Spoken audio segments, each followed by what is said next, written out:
Okay, hello everyone. I'm teacher Richard from London Centre. This is one of my first videos on TOEFL reading.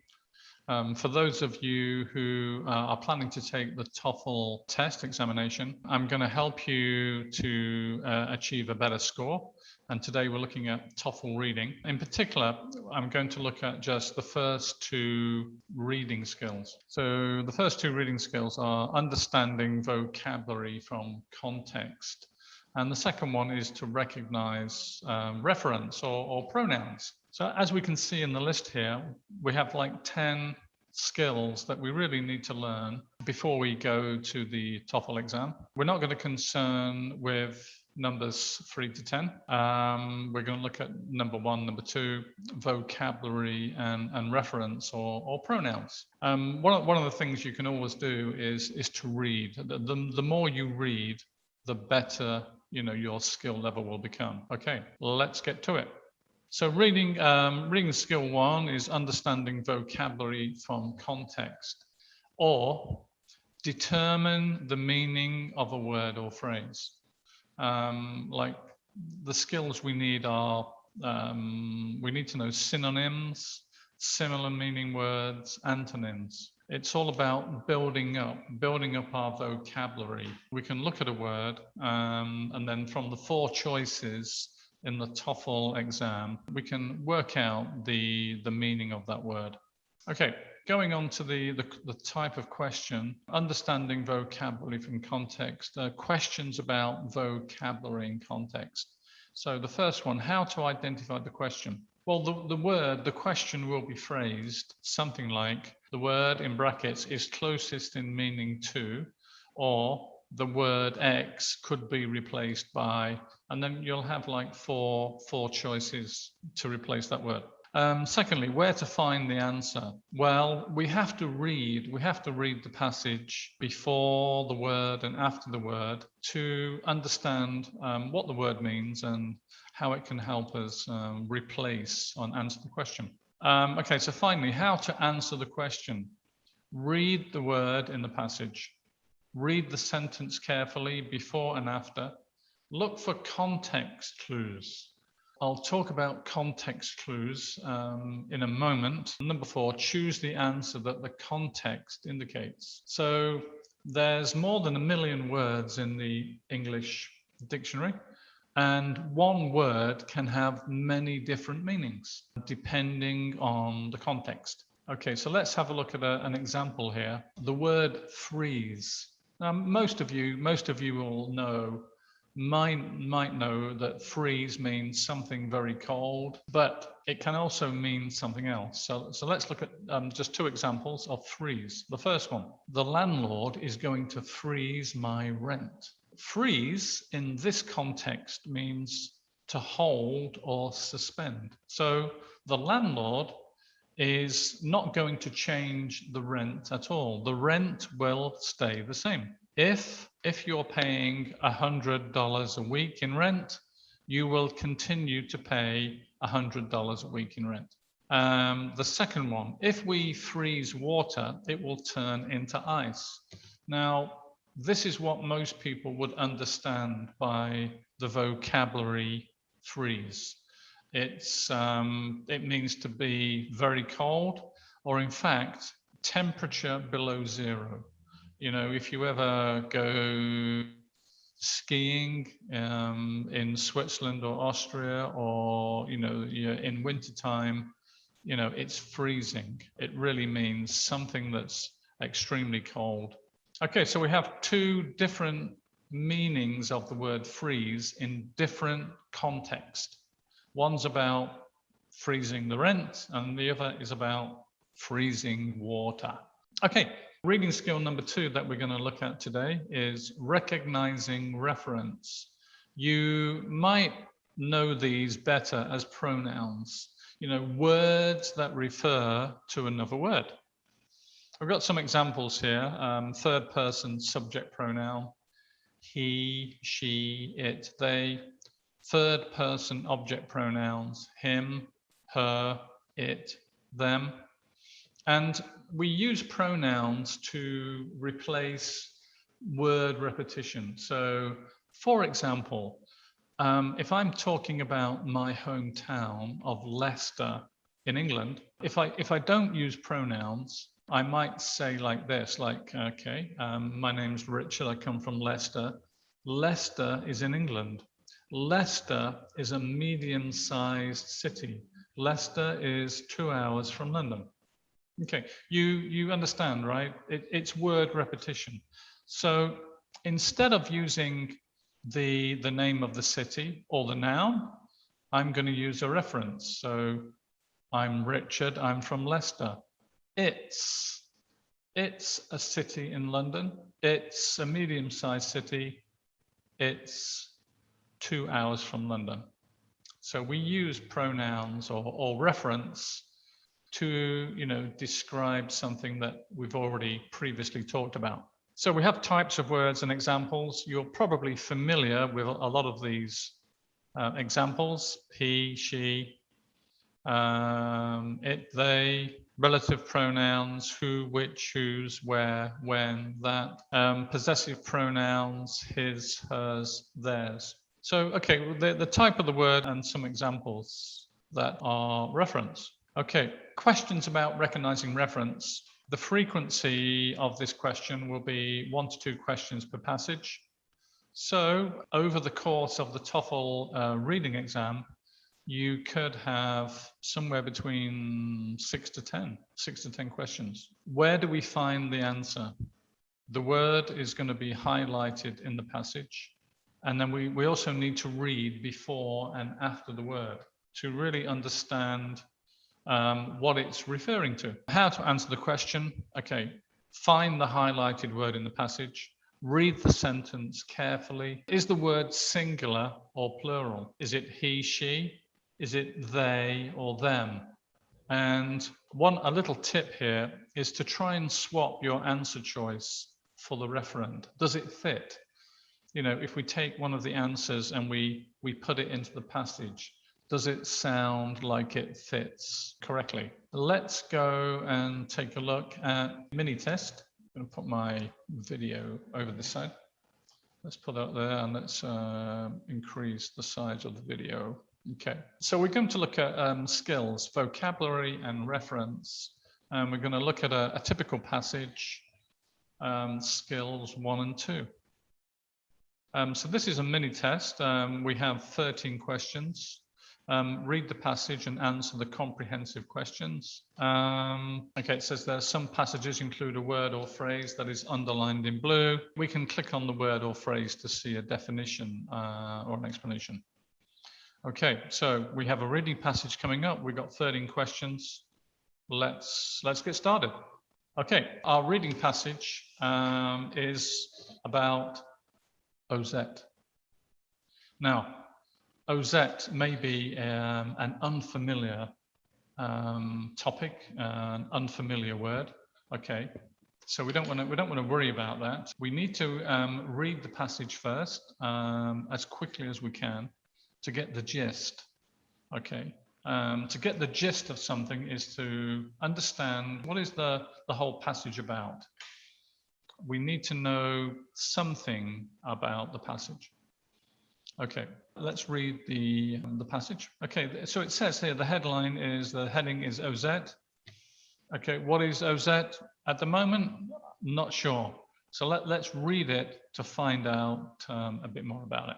Okay, it says, the availability of archaeological evidence for study is dependent on the natural conditions in which the archaeological remains are found. Certain types of natural conditions favor preservation of organic substances and therefore lend themselves to sheltering well-preserved organic remains, while other types of natural conditions lead to the degradation or destruction of organic remains that may have existed.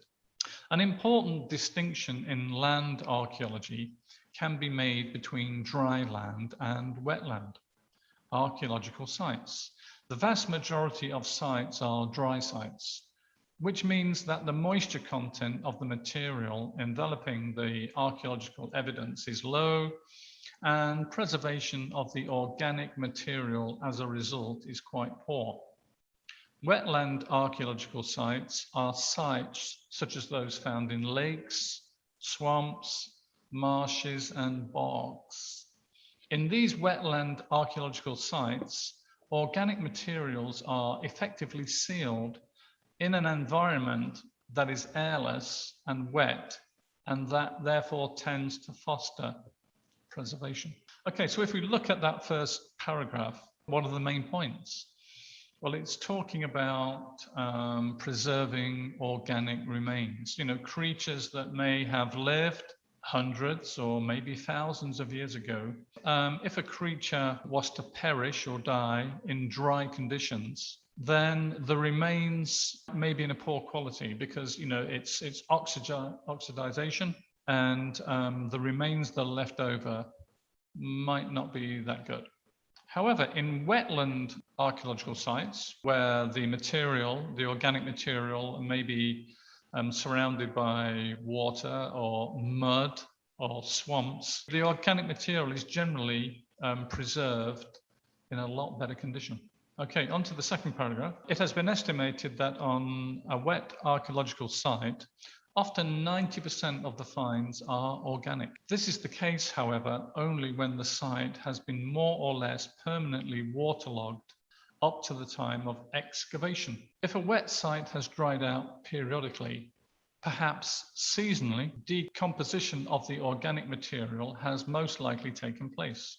Organic materials such as textiles, leather, basketry, wood, and plant remains of all kinds tends to be well preserved in permanently waterlogged sites, while little or none of this type of organic material would survive in dryland archaeological sites or in wetland sites that are from time to time dried out. For this reason, archaeologists have been focusing more on wet sites, which are proving to be rich sources of evidence about the lifestyles and activities of past human cultures. Okay, let's go to paragraph 3. A serious problem with archaeological finds in waterlogged environments is that the organic finds, and wood in particular, deteriorate rapidly when they are removed from the wet environment and begin to dry out. It is therefore important that organic finds be kept wet until they can be treated in a laboratory. The need for extraordinary measures to preserve organic finds taken from wetland environments in part explains the huge cost of wetland archaeology, which has been estimated to be quadruple the cost of dryland archaeology. Okay, let's finish off with the final paragraph. Okay, we're going to get now to the title of the passage, the OZ site. One wetland site that has produced extraordinary finds is the OZ site on the northwest coast of the United States in the state of Washington. Around 1750, a huge mudslide that resulted from the seasonal swelling of an underground stream completely covered sections of a whaling village located there. Memories of the village were kept alive by descendants of the surviving inhabitants of the village in their traditional stories. An archaeological excavation of the site was organized. The mud was removed from the site and a number of well-preserved cedar wood houses were uncovered, complete with carved panels, painted with animal designs, hearths, and benches for sleeping. More than 50,000 artifacts in excellent condition were found, including woven material such as baskets and mats, equipment for weaving such as looms and spindles, hunting equipment such as bows and harpoons, fishing equipment such as hooks and rakes, equipment used for water transportation such as canoe paddles and bailers, containers such as wooden boxes and bowls, and decorative items such as a huge block of cedar carved in the shape of the dorsal fin of a whale and miniature carved figurines. So there's a lot of repetition there, such as, okay, that is the passage about OZ. Okay, when we finally get to the final paragraph, okay, we can see it is really concerned with one particular, okay, wetland site called the OZ site in Washington State. Okay, so we have read the passage, skimmed the passage to get the gist. Okay, now let's go to the first question. Okay, so we've got 13 questions. Question number 1 is a reference question. So let's read the question. The word which in paragraph 1 refers to, we have 4 choices: availability, evidence, study, or conditions. So we can see the highlighted word is here, which. So we need to answer this one. We need to read, find the word, and we need to read before and then after the word. Okay, so right from the start. The availability of archaeological evidence for study is dependent on the natural conditions in which the archaeological remains are found. So which word does which refer to? Now, a reference would normally refer to something that has been previously written. So let's have a look at words, choices that are written before the referent. So availability, is availability there? Yes, it is. Evidence, is evidence there? Yes, it is. Study, is study there? Yes, it is. Are conditions there? Yes, they are. So all of those 4 possible answers could be referred to by which. Now, which one is it? The availability of archaeological evidence for study is dependent on the natural conditions and then in which the archaeological remains are found. We can tell, I can tell from the question that the correct answer is conditions. Okay, let's just check that. Okay, the answer is correct. Let's have a look at a brief explanation. The passage mentions the natural conditions in which the archaeological remains are found. From this context, it can be determined that which refers to conditions. The last answer is therefore the best answer to this question. Okay, so that's question number 1. Let's move on to number 2. We have a vocabulary question. The word remains in paragraph 1 is closest in meaning to, and we have remnants, studies, stays, or survives. So remains. Okay, let's read the sentence again. The availability or archaeological evidence for study is dependent on the natural conditions in which the archaeological remains are found. So what is a synonym or a similar meaning to remains? Okay, so closest in meaning. So we need to find a similar meaning word to remains. Okay, that is our task. We need to find a similar meaning word to remains. Okay, is it survivors? Well, if it's a survivor, that means they're still alive or the organic material is still living. And we're looking at organic substances that have been preserved in wetland or dry land.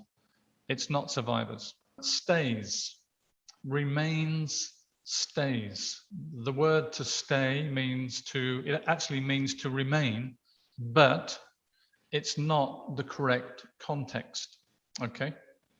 So, you know, if you have a pet dog, you could say stay, okay, which means the dog should remain where it is. But this is the incorrect context.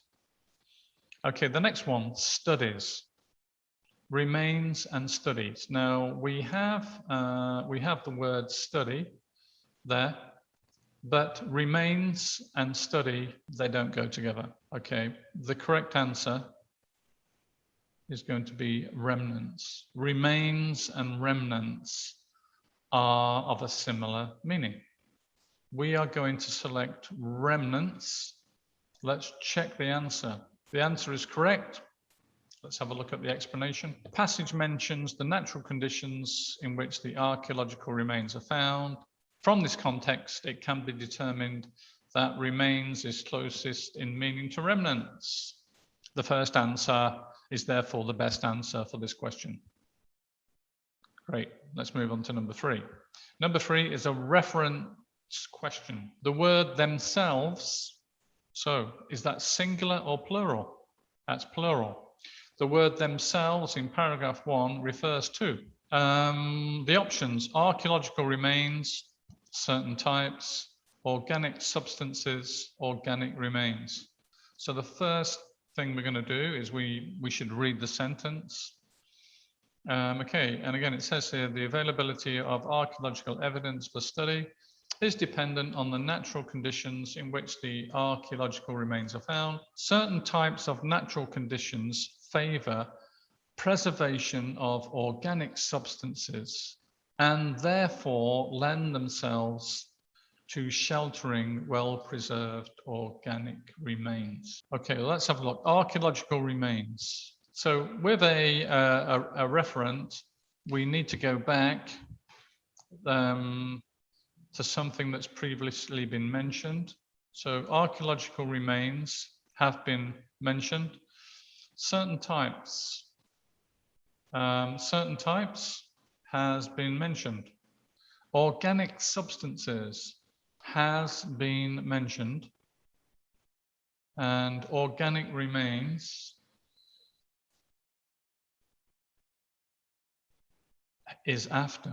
Okay, organic remains is after the reference. So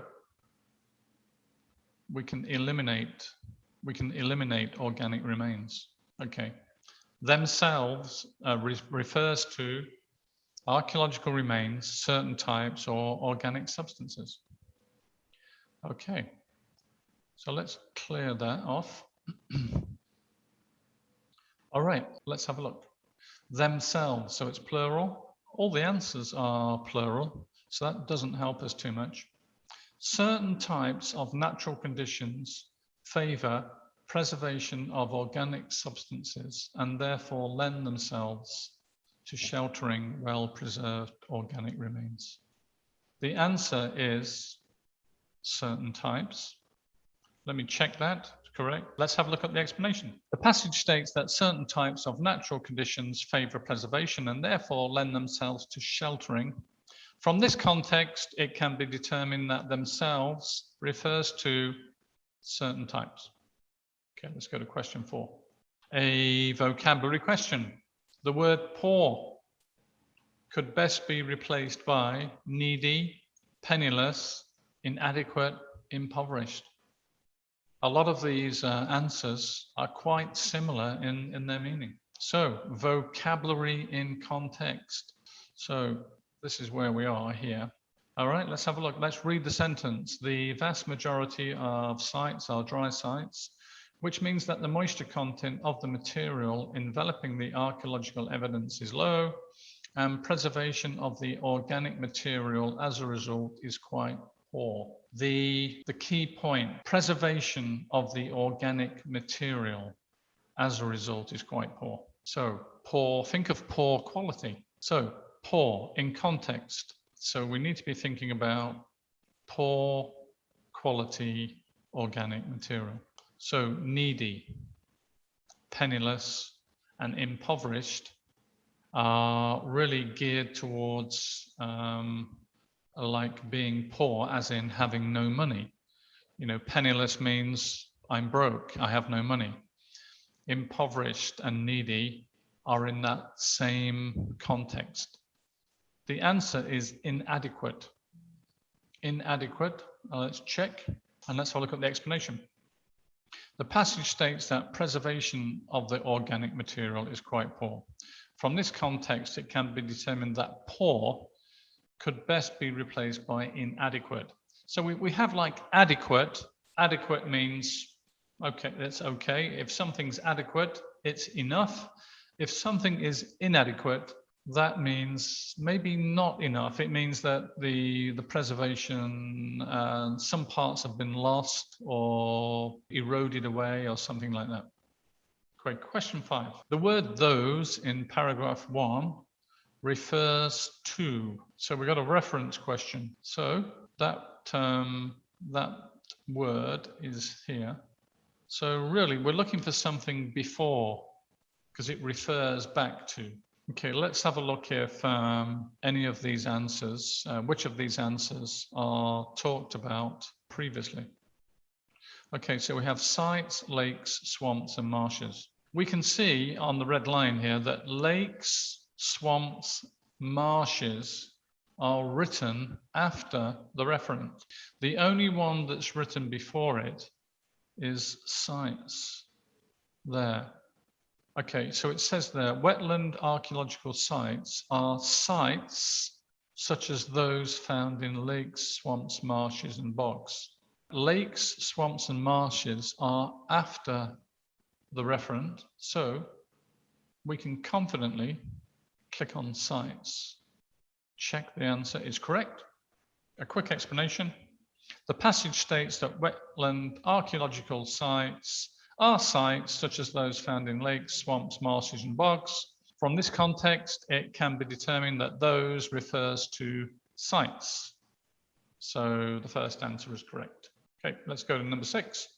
Vocabulary question. The word bogs in paragraph 1 is closest in meaning to bodies of water, deserts, muddy areas, or cave. Okay, so bogs, a bog. So where is bog? Well, we can see it's here, bogs on that line. Wetland archaeological sites are sites such as those found in lakes, swamps, marshes, and bogs. In these wetland archaeological sites, organic materials are effectively sealed. Now, down here it says in these wetland archaeological sites. So we know from previously that wetland means something with water. Okay, now we have to decide a bog. Is a bog a desert? Well, no, because it's a wetland archaeological site. Deserts are dry. Is it a cave? Well, there's no mention of caves here. And is a cave wet? Well, some caves are wet, some are dry. Is it a body of water? A bog. Is a bog a body of water? Well, it is, but it's got like dirt. A bog is like a mixture of water and dirt.